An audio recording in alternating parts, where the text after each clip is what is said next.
I was being treated for enlarged prostate. It was becoming a bit unbearable, so he sent me to a urologist, which is a specialist in those sorts of things. He said, they found a grapefruit-sized tumour on your bladder. So he scheduled me pretty quickly for an operation to get it out. It's a thing called a angiopericytoma. It's a very, very rare cancer. I had to go through 6 weeks of radiotherapy and had a lot of side effects of that for a while. And then everything went quiet.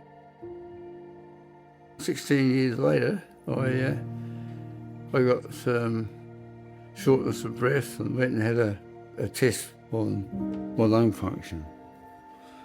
And they didn't come up all that well.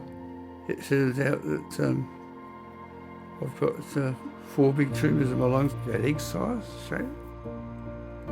A little bit further along, he said, I've come up with this research paper, and they've treated a number of people with this particular cancer, and they have found this regime that seems to work fairly well for a lot of people. Next thing, I'm on this particular treatment regime, and they've continuously pretty much shrunk all the way along.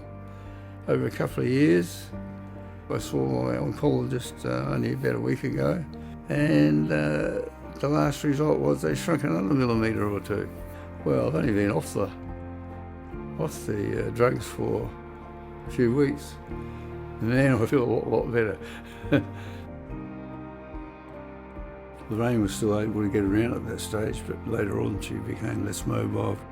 She had this terrible bright red rash all over her trunk and down her arms. And that's when they found this tumour on her left kidney.